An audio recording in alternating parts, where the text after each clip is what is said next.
नमस्कार, मैं इतिहास का अध्यापक शशिभूषण। आज हम 12वीं कक्षा के इतिहास के कुछ मानचित्र लेकर आए हैं जो आपके फर्स्ट टर्म में इनके आने की संभावना है। और ये जो आपके मानचित्र हैं हड़प्पा सभ्यता के प्रमुख स्थल से संबंधित हैं, महाजनपद और प्रमुख नगर और आपके बौद्ध स्थल, प्रमुख बौद्ध स्थल थे उससे संबंधित है, और कुछ प्राचीन नगर उससे संबंधित आपका ये है। और इसके अलावा कुछ अभिलेख, अशोक के अभिलेख और स्तंभ लेख से संबंधित आपका मानचित्र इसमें आपको बताएंगे। चलिए शुरू करते हैं। इसमें सबसे पहले जो मानचित्र आपके सामने है वह हड़प्पा सभ्यता के प्रमुख स्थल से संबंधित है, तो इसको देखिए जानते हैं बच्चों। इसकी आप तैयारी करेंगे तो आपके अच्छे मार्क्स इसमें आ जाएंगे। तो देखिए इसमें 12 स्थान मैंने दिखा रखे हैं, 6 भारत में है और 6 पाकिस्तान में है। तो इनमें से देखिए पहला जो स्थान इसमें दिखा रखा है ये है राखी गढ़ी का स्थान है। ठीक है, ये कौन सा स्थान है? ये राखी गढ़ी का स्थान है। अभी हम आपको दिखाते हैं। देखिए ये राखी गढ़ी का स्थान है और ये कहाँ पर है? हरियाणा के हिसार जिले में स्थित है। हरियाणा के हिसार जिले में राखी गढ़ी है स्थित है। तो यहाँ से जो हमें क्या चीज़ें प्राप्त हुई हैं, यहाँ से हमें दुर्ग मिले हैं, उसके प्राचीर दीवारें मिली हैं, और यहाँ पर अग्नि वेदिकाएँ हमें यहाँ से राखी गढ़ी से प्राप्त हुई हैं। अग्नि वेदिकाएँ यानी कि जहाँ पर यज्ञ किया जाता था वो वहाँ पर जो यज्ञ की अग्नि वेदिकाएँ वहाँ पर बनी हुई हैं। इसी में दूसरा स्थल देखिए हमारा वह है बनावली का है। बनावली से जो हमें मिट्टी से बने हुए हल्के प्रतिरूप यानी कुछ नमूने प्राप्त हुए मिट्टी के बने हुए, ये बनावली स्थल है। ये भी हरियाणा में स्थित है। ठीक है, अब तीसरा देखिए हमारा जो स्थल है ये तो कालीबंगा, जिसको जानते हैं हम। ये कालीबंगा का अर्थ क्या होता है? काले रंग की चूड़ियाँ। ठीक है, काले रंग की चूड़ियाँ, तो कालीबंगा से बना ये शब्द है। इसके बाद जो है इसमें कालीबंगा से हमें देखिए क्या क्या चीज़ें प्राप्त हुई हैं। कालीबंगा से हमें जो है जुते हुए खेत की शाख से प्राप्त हुए हैं। यहाँ पर जुते हुए खेत हमें मिला है, और ये भी पता चला है यहाँ पे 2 फसलों को जो है एक ही साथ यहाँ से फसल ली जाती थी, ऐसे प्रमाण भी हमें कालीबंगा से प्राप्त हुए हैं। ये अक्सर जो है मानचित्र में आ जाते हैं। तो चलिए अब इसमें और बाकी पॉइंट देखते हैं। देखिए लोथालई, तो ये भी गुजरात में स्थल है। गुजरात में जो लोथालई है अहमदाबाद के पास है, और ये जो है एक बंदरगाह है, बंदरगाह था पहले। लोथल से जो है हमें क्या चीज़ें प्राप्त हुई हैं, ये देखिए हमें लोथल में जो है धान के, बाजरे के दाने प्राप्त हुए हैं, मोहरें, बाट, माप आदि के जो है ये हमें वस्तुएं प्राप्त हुई हैं। तो ये लोथल से प्राप्त हुई है हमें। अगला इसी में पॉइंट देखिए, ये है हमारा नागेश्वर। ये नागेश्वर दिया हुआ है।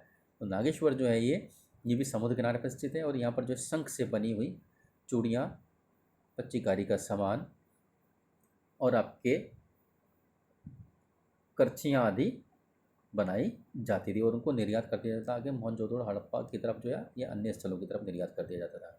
इसके बाद लास्ट का जो पॉइंट है गुजरात में वह है धोलावीरा। ये धोलावीरा दिया हुआ है। धोलावीरा जो है हड़प्पा सभ्यता का सबसे बड़ा स्थल माना जाता है, अब तक का सबसे बड़ा स्थल है जो खुदाई में हमें प्राप्त हुआ है। तो धोलावीरा से देखिए हमें कई चीज़ें यहाँ से प्राप्त हुई हैं। वह कौन कौन सी हैं? देखिए धोलावीरा से हमें जो कृषि के लिए जलाशय बने हुए मिलते हैं, यानी कि कृषि काटने के लिए जलाशय बनाए हुए थे यहाँ पर, और इन जलाशय जो है वो सिंचाई किया करते थे खेतों के लिए। तो ये धोलावीरा से हमें प्राप्त हुई हैं चीज़ें जी। तो ये तो हो गया हमारे भारत के प्रमुख स्थल। अब देखिए इसमें कुछ जो स्थल हैं वो पाकिस्तान के हैं, उनको भी हम जान लेते हैं। वहाँ जो वो प्रसिद्ध हैं वो स्थल जो है हमारे, ये देखिए सबसे पहले जो स्थल है ये आपका हड़प्पा का है। ये हड़प्पा स्थल है जो पाकिस्तान में है। हड़प्पा जो स्थल है रावी नदी के किनारे पर से पूर्वी किनारे पर स्थित है, और ये नष्ट हो चुका है ज़्यादातर जो है हड़प्पा स्थल। और हड़प्पा से जो हमें क्या मिला है? एक कब्रिस्तान मिला है। उस कब्रिस्तान में एक इंसान की खोपड़ी के पास जो है शंख के बने हुए 3 छल्ले मिले हैं, जैस्पर मिले हैं, मनके मिले हैं, आभूषण मिले हैं, और तांबे का दर्पण हमें यहाँ पर प्राप्त हुआ है, कब्र से प्राप्त हुआ है। ठीक है, तो हड़प्पा स्थल ये हो गया हमारा। और सबसे पहले खोजा गया स्थल था इस हड़प्पा सभ्यता का। ये हड़प्पा जो है याद रखना इसको, कहाँ पर है ये, इसकी सिचुएशन हमें देखनी है। ये भारत के जो बॉर्डर है उससे थोड़ा सा आगे की तरफ लगता हुआ स्थल है। इसके बाद आ जाइए हमारा यहाँ पर ये कोटदीज। कोटदीज देखिए ध्यान रखना ये कहाँ पर बनना है। ये पाकिस्तान का इलाका, ये राजस्थान का इलाका है, और राजस्थान से ये जो हल्की थी जो ऊपर को बाहर से निकला हुआ है, इसके ऊपर को आपको कोटदीज का निशान लगाना है। तो कोटदीज से देखिए हमें क्या चीज़ प्राप्त हुई है। यहाँ से हमें कांसे की बनी हुई चूड़ियाँ यहाँ से प्राप्त हुई है। कांसा जो होता है उसकी बनी हुई चीज़ें हमें यहाँ से कोटदीज से प्राप्त हुई हैं। तो चलिए आगे चलते हैं। इसमें देखिए कोटदीज से थोड़ा सा आगे आप हल्का सा चलोगे तो आपको वहाँ पर मोहनजोदड़ो का निशान लगाना है। ये मोहनजोदड़ो है। तो मोहनजोदड़ो जो है इस सभ्यता का सबसे प्रसिद्ध स्थल था, और सबसे सुरक्षित स्थल था। तो मोहनजोदड़ो से देखिए हमें किन चीज़ों की प्राप्ति होती है। मोहनजोदड़ो से हमें एक विशाल स्नानागार की संरचना, यहाँ पर कि संभवतः माना जाता है कि विशेष अवसरों पर यहाँ पर जो है स्नान करने के लिए लोग आते होंगे। इसके अलावा एक और संरचना मिली है, वह है माल गोदाम, यानी कि अनाज यहाँ पर रखा जाता था। और इसके अलावा जो यहाँ पर पुरोहित राजा की मूर्ति हमें प्राप्त होती है। और एक चीज़ और है जो राजप्रसाद है, यहाँ पर रहे माना जाता है कि संभवतः यहाँ पर जो शासक वर्ग के लोग थे वहाँ पर बैठकर जो है लोगों की सभा किया करते थे, तो वो उसको राजप्रसाद के नाम से जाना जाता है। तो ये तो हो गया हमारा मोहनजोदड़ो के बारे में। इसके बाद आ जाता है हमारा बिल्कुल ये देखिए पाकिस्तान का बॉर्डर है और इधर ये आपका अफगानिस्तान का बॉर्डर है, बिल्कुल कोने में है सुतकान गड्ढे। तो यहाँ से हमें क्या चीज़ें प्राप्त हुई है, तांबे की कुल्हाड़ी, मिट्टी की बनी हुई चूड़ियाँ में मिट्टी के बर्तन हमें सुतकान गैंडोर से प्राप्त होते हैं। ठीक है, एक और जो स्थान है इसमें वह है बालाकोट। देखिए ये बिल्कुल समुद्र किनारे पर स्थित है, पाकिस्तान की है, ये समुद्र किनारे पर स्थित है बालाकोट। तो बालाकोट क्यों प्रसिद्ध था, यहाँ पर भी जो है शंख से चीज़ें बनाई जाती थी, जैसे कि चूड़ियाँ, करची, पच्ची कारी का सामान इत्यादि बालाकोट में बनाया जाता था। और वो मोहनजोदड़ो और हड़प्पा जैसे बड़े शहर थे, वहाँ पर यहाँ से निर्यात कर दिया जाता था, ये भेजे जाते हैं इनको। इसके अलावा एक और देखिए बहुत महत्वपूर्ण स्थल आपको इसमें बताते हैं, ये जो पाकिस्तान में था ये चनहुदड़ो। ये देखिए चनहुदड़ो लिखा हुआ है ना, चनहुदड़ो जो है ये शिल्प उत्पादन का सबसे बड़ा केंद्र था पूरी हड़प्पा सभ्यता का। यहाँ पर जो है मन के बनाने का काम था, पत्थर काटने का काम था, शंख काटने का काम था। तो इस प्रकार के यहाँ पर जो है और खिलौने इत्यादि यहाँ पर बनाए जाते थे। तो चनहुदड़ो शिल्प उत्पादन का सबसे बड़ा केंद्र था। आप इसको जो है मानचित्र में देखना कैसे हमें जो इसमें निशान लगाना है, ध्यान रखना। ये जो यहाँ पर ये राजस्थान के जो निकला हुआ है इस तरह, इसके पास में ही आपको जो है इसको ये चनहुदड़ो को नीचे की तरफ को निशान लगा देना है। बहुत इंपॉर्टेंट स्थल है ये चनहुदड़ो का। ठीक है, तो ये तो बच्चों हो गया हमारे हड़प्पा सभ्यता के प्रमुख स्थल है। अब हम देखिए अगले मानचित्र पर चलते हैं। अगला मानचित्र ये देखिए ये कौन सा मानचित्र है, ये हमारा है ये हमारा है मानचित्र 16 महाजनपद और प्राचीन नगर। 16 महाजनपद और प्राचीन नगर, इसके बारे में हम देखिए जानेंगे अभी ये। ठीक है, अभी हम आपको दिखाते हैं। हाँ ये देखिए, अब शुरू करते हैं इसमें। देखिए ये 16 महाजनपद जो है, ये महाजनपद देखिए पहले ऊपर दिया हुआ है, ये एक है कम्बोज है। कम्बोज जो है ये पाकिस्तान में, पूर्वी अफगानिस्तान में, और कुछ इलाका जो है ऊपर जम्मू कश्मीर का था, ये कम्बोज का क्षेत्र था ये। तो कम्बोज महाजनपद था ऊपर। इसके बाद जो हमारा नीचे आ जाता है देखिए ये था गंधार। ठीक है, गंधार जो है पेशावर रावलपिंडी के इलाके में था ये। और ये इसकी जो राजधानी है तक्षशिला इसकी राजधानी थी। ये इंपॉर्टेंट नगर था तक्षशिला उस समय, छठी शताब्दी ईसा पूर्व में, आपको ये याद रखना है। ठीक है, इसके बाद जो हम आपको नीचे लेकर चलते हैं, देखिए कुरु, ये था कुरु महाजनपद, जो दिल्ली, मेरठ और थानेश्वर यानी कि जो आपका हरियाणा का कुछ इलाका है वहाँ पर ये कुरु महाजनपद फैला हुआ था। और इसकी राजधानी का नाम देखिए ये इंद्रप्रस्थ दिया हुआ है। ठीक है, इसकी राजधानी थी इंद्रप्रस्थ उस दौरान जो है। इसके बाद हम नीचे चलते हैं, देखिए यह सूरसेन। सूरसेन देखिए मथुरा के आसपास का जो क्षेत्र था वो सूरसेन महाजनपद में आता था। और इस सूरसेन की जो राजधानी थी, इसका जो नगर था वह था मथुरा था स्वयं में। ठीक है, इसके बाद इसके नीचे देखिए आ जाते हैं हम यहाँ पर, ये मत्स्य जनपद था ये। ठीक है, अभी देखिए हम आपको दिखाते हैं दोबारा साफ करके इसको क्लियर करके। हाँ, ये मत्स्य जो महाजनपद है ये जयपुर, अलवर के आसपास का जो क्षेत्र था वो मत्स्य के अंतर्गत आता था। ठीक है, अब इससे आगे चलते हैं हम। देखिए ये चेदी वाला महाजनपद था, चेदी देखिए आपका ये जो यहाँ पे दिखा रखा है स्थान, ये जो झांसी है उसके आसपास का जो क्षेत्र है ये चेदी महाजनपद के अंतर्गत था। अब इसके नीचे हम आते हैं, देखिए ये जो है महाजनपद है, ये जो महाजनपद इसमें दिखा रखा है इधर, ये एक मिनट में मैं दिखाता हूँ। ये रहा, ये जो महाजनपद है ये है अवंती का इलाका जो था मालवा और जो नर्मदा नदी है उसके बीच का जो क्षेत्र था वो, और मध्य प्रदेश का इलाका था, अवंती महाजनपद में शामिल था। और इसकी राजधानी थी उज्जैनी, ये याद रखना है, उज्जैनी इसकी राजधानी थी। आपको मानचित्र में ध्यान से इसको भरना है। ठीक है, अभी आगे चलते हैं हम। फिर जो इसमें देखिए ये नीचे देखिए सबसे दक्षिण का इलाका ये रहा अशमक। ये कौन सा इलाका है, सबसे दक्षिण का जो महाजनपद था अशमक। और ये देखिए गोदावरी नदी और नर्मदा नदी के बीच का क्षेत्र था, जिसमें जो है आंध्र का इलाका था, महाराष्ट्र का कुछ इलाका था, कर्नाटक का कुछ इलाका था। ये अशमक के नाम से जाना जाता है। तो सबसे दक्षिण का क्षेत्र आपको निशान लगाने के लिए आएगा, तो आपको उसको ध्यान से देखना है कि ये कहाँ पर इसकी स्थिति है। ठीक है, अब आगे चलते हैं। इसी में देखिए ये हमारा जो स्थान है ऊपर की तरफ आते हैं, ये है पांचाल। ठीक है, पांचाल ये देखिए यहाँ पर दिया हुआ है। पांचाल के अंतर्गत जो है आपका बरेली का इलाका कुछ ये था आपका बरेली का इलाका था, इसमें कुछ पांचाल रोहिलखंड का इलाका था और कुछ फैजाबाद का इलाका था। तो ये पांचाल महाजनपद था। यहाँ पर जो है पांचाल और कुरु दोनों ही आपस में लगे हुए राज्य थे।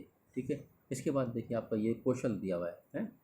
ये कौशल जो है ये आपका इस तरीके से, ये कौशल राज्य है, ये महाजनपद है। और इस कौशल जो है ये कहाँ पर था? कौशल जो है आपका ये जो नेपाल से लगता हुआ जो क्षेत्र है वहाँ पर ये स्थित था। और इसकी राजधानी श्रावस्ती है। ये देखिए श्रावस्ती है इसकी राजधानी दिखा रखी है, जहाँ पर बहुत सारे उपदेश महात्मा बुद्ध के द्वारा दिए गए हैं। इसके बाद अगला जो है नगर, ये देखिए दिखा रखा है इसमें, ये है मल। कौन सा महाजनपद है ये?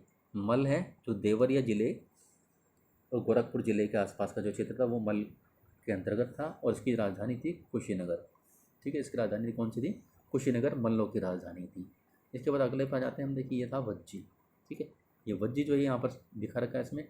वज्जी जो आपका जो उत्तरी जो इलाका है बिहार का और नेपाल से सटा हुआ इलाका है, ये वहाँ पर वज्जी राज्य था। उसकी राजधानी थी वैशाली। वैशाली में भी महात्मा बुद्ध ने बहुत सारे उपदेश दिए हैं। इसके बाद देखिए आपका ये अंग आ जाता है, अंग महाजनपद आ जाता है। अंग महाजनपद में जो भागलपुर मुंगेर जो आधुनिक जो क्षेत्र है और कुछ बंगाल का इलाका, वो वहाँ पर जो है अंग महाजनपद था। उसकी राजधानी थी चंपा। चंपा इसकी राजधानी थी। ठीक है। इसके बाद ये देखिए आपका ये आ जाता है यहाँ से, ये जो पटना है उसके दक्षिण का जो क्षेत्र है, पटना और गंगा नदी के दक्षिण का क्षेत्र है, वो था मगध। ठीक है। और मगध की राजधानी ये इसमें देखिए राजगीर दिखा रखी इसी के साथ साथ में। ठीक है। इसके बाद हमारा आता है, ये देखिए ये काशी का क्षेत्र ये रहा है। ये काशी का क्षेत्र है ये। और इसकी जो राजधानी थी ये वाराणसी थी। मैं दिखा रखा है काशी की राजधानी वाराणसी थी। इसके बाद हम यहाँ पर आते हैं। देखिए ये जो स्थल है हमारा, ये था वत्स, है ना। ये जो इलाहाबाद के आसपास का जो क्षेत्र है ये कौशाम्बी जिसकी राजधानी थी। ये वत्स महाजनपद के नाम से जाना जाता था बच्चों। तो इस प्रकार से बच्चों हमारे ये 16 महाजनपद हो गए और इनके प्रमुख नगर हो गए या राजधानियाँ हो गई। इनकी खासतौर से राजधानी इनको भरवाता है। जैसे कि तक्षशिला राजधानी हो गई, ये देखिए मैं आपको दिखाता हूँ निशान लगाकर, ये तक्षशिला हो गई। ठीक है। ये इंद्रप्रस्थ होगी जहाँ पर आपको लोकेशन देखनी है, लोकेशन देखिए। ये उज्जैनी हो गई, इनको देखना है आपको। और इसके देखिए ये वाराणसी है, ये निशान लगा रखा है ऊपर से हमने। ये राजगीर है इसकी राजधानी, चंपा है, इनकी राजधानी के नाम पूछते हैं। और ये वैशाली की पूछ लेते हैं। और ये श्रावस्ती के बारे में पूछ लेते हैं ये लोग। ठीक है। तो ये प्रमुख नगर थे जो 16 महाजनपदों की राजधानियाँ भी थे और नगर भी थे। ठीक है। तो ये तो हो गया हमारा महाजनपद वाला मानचित्र जो है। इससे अब तीसरा एक और मानचित्र है जो अशोक के अभिलेखों का वितरण तथा स्तंभ लेख। अशोक के जो अभिलेख हैं वो कहाँ कहाँ मिले हैं और स्तंभ लेख कौन से थे, वो कहाँ कहाँ पर हमें प्राप्त होते हैं। देखिए अब ये देखिए इसमें आपका दिखाया हुआ है ये अशोक के जो है, ये देखिए मानसेरा है।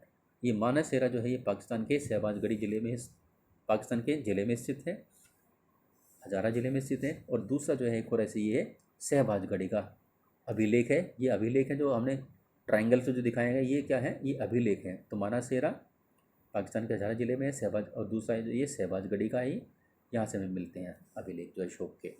और फिर देखिए एक टोपरा है जो राजस्थान में था, राजस्थान के अम्बाला में था, और अम्बाला से जो है दिल्ली में इसको शिफ्ट किया गया था। इसके बाद आपका ये दूसरा एक और अभिलेख है जो मेरठ में मिला था। ये मेरठ से भी जो है इसको दिल्ली लेकर आए थे, फिरोज शाह तुगलक इसको दिल्ली लेकर आए थे। और टोपरा वाले अभिलेख को भी जो है फिरोज शाह तुगलक ही दिल्ली में लेकर आए थे, वरना ये टोपरा में मिला था जो हरियाणा में है स्थान, और दूसरा मेरठ में मिला था। दोनों को ही दिल्ली लेकर आए थे फिरोज शाह तुगलक जो है। इसके बाद जो है अशोक सम्राट का एक अभिलेख यहाँ पर मिलता है गिरनार में। ठीक है। गिरनार जो जूनागढ़ में है, वहाँ से भी हमें सम्राट अशोक के अभिलेख प्राप्त होते हैं, जिसपे कि सुदर्शन झील के बारे में वर्णन किया गया है। इसके बाद जो आपका कौशाम्बी में भी देखिए ये जो गोल गोल से दिखा रखे हैं, ये है आपके स्तंभ लेख है। कौशाम्बी से एक हमें स्तंभ लेख प्राप्त होता है, लघु स्तंभ लेख है। और सांची में जहाँ पर सबसे बड़ा स्तूप मिलता है हमें, वहाँ से भी हमें स्तंभ लेख प्राप्त होता है। ठीक है। और एक ये मास्की जो कर्नाटक राज्य में है, कर्नाटक से भी हमें जो है लघु स्तंभ लेख यहाँ से प्राप्त होता है बच्चों। पाटलिपुत्र में भी छोटा सा स्तंभ लेख हमें प्राप्त होता है। अब देखिए ये सोपारा, इस सोपारा से जो है हमें, जो महाराष्ट्र में है, यहाँ से भी हमें एक अशोक का जो है बड़ा अभिलेख यहाँ से प्राप्त हुआ है। ये देखना आपको ध्यान से, इसको ये गुजरात के और महाराष्ट्र के बॉर्डर पे स्थित है। ठीक है। इसके बाद देखिए आपका ये सारनाथ दिया हुआ है, ये सारनाथ जो है, सारनाथ से भी हमें लघु स्तंभ लेख यहाँ से प्राप्त होते हैं। ठीक है, सारनाथ जो है आपका ये कहाँ है, ये वाराणसी में है। ठीक है, अब ये देखिए ये सोगढ़ जोगढ़ दिया हुआ है, ये जोगढ़ कहाँ है, ये जोगढ़ जो है उड़ीसा में, इससे जोगढ़ जिले के अंदर है। यहाँ से हमें जो है अशोक के अभिलेख का विवरण प्राप्त होता है। तो बच्चों इस प्रकार से हमें देखिए जो हमने आपको दिखाए हैं, जो इस तरह से ये ट्रायंगल में जो दिखा रखी हैं आपके, ट्रायंगल में जो दिखाई ये अभिलेख हैं, और जो आपको इस तरह के सर्किल में दिखा रखे हैं ये स्तंभ लेख हैं। तो आपको ये ध्यान रखना है। तो मैं उम्मीद करता हूँ कि आपको ये जो मानचित्र आपको बताए गए हैं, आप इनकी प्रैक्टिस करेंगे, ताकि जो है परीक्षा में आप इनको सही प्रकार से सही जगह पर इनको भर सकें। ठीक है, आगे के लिए हम जो है दूसरा मानचित्र लेकर आएंगे, तब तक के लिए जो है धन्यवाद। आप इनकी प्रैक्टिस करते रहिए।